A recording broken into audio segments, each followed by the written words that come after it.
remains peace for most of the residents of Mombasa. So we have been just walking over, just getting a feel of how the business community is looking like here in Mombasa County. Most businesses have opened, give it like 80% of the businesses in Mombasa have reopened and are waiting, of course, how the day unfolds when it comes to that verdict. And life is as normal as it can be. The normalcy here is being experienced as normal as it can be, and they're just waiting, and hopefully that most of the judgment that will be delivered will be in their favor. This is a cosmopolitan town. It has been perceived as an ODM stronghold. However, we have seen that the peace has been maintained since the August 9th general election results were relayed, and we are expecting that even after today's ruling, the same peace will be upheld. So back to you in studio, Regina, as I continue to have a chit-chat with the residents of Mombasa.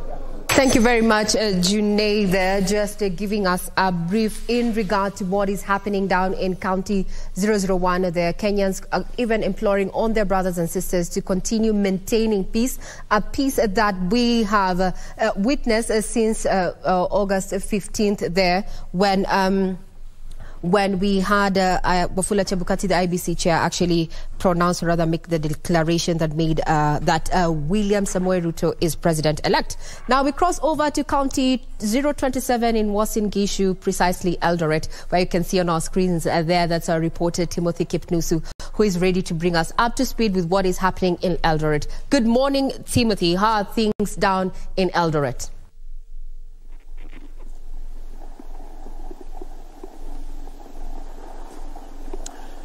A very good morning to you, Regina Manyara, there at the Broadcasting House. Yes, indeed, I'm coming to you live from Uasin Gishu County.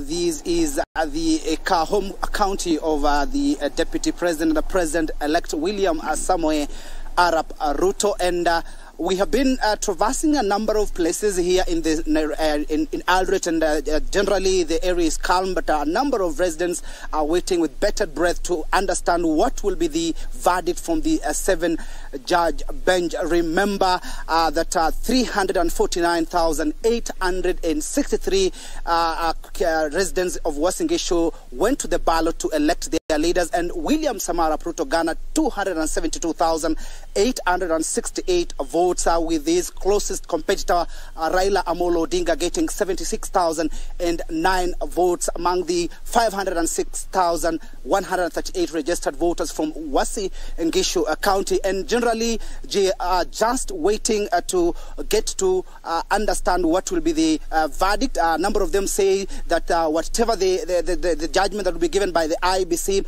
they will really welcome and continue with their lives, as this is a time when economy, they're crying about the economy, the cost of living, and they want leaders to get to their office and start working. And joining me is the Catholic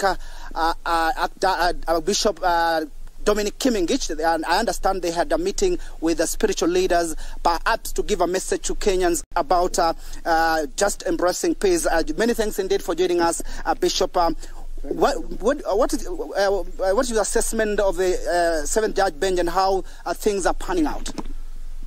We are all waiting with a lot of expectation that the seven-judge bench will definitely deliver their judgment in accordance with the facts and the truth, and that is what we expect from them, that they will make a decision which is really based on the real facts and on the truth.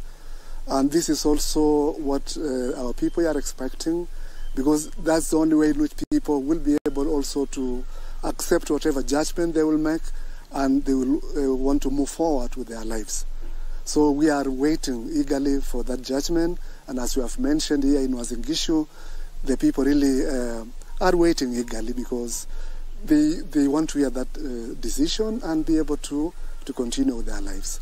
Yes. But perhaps what's your message to Kenyans? Actually, Uasin Gishu County, remembering that it was mentioned as the hotspot area. Generally, when election was announced, that William Ruto was announced as the president-elect, we saw those calm, even in other counties. Perhaps what's your message to people of Uasin Gishu, whichever the outcome from the 7-judge bench? Well, what I would like to urge our people is to continue with the same peace. We voted peacefully. We waited for the tallying. We got the results in a very peaceful manner. So we want to maintain that peace, because there's no point, there's no reason why people should say this is a hotspot. Let it be a hotspot of peace, not a place where people will cause chaos or anything like that. As you already know, even the president-elect himself said he will accept whatever verdict will be said. So I think that is very important for our people to remain calm. After all, these elections will come and go, and we'll continue with our lives. So my message is that let us maintain our peace, let us maintain our calmness, let us continue with our lives as we wait for the verdict.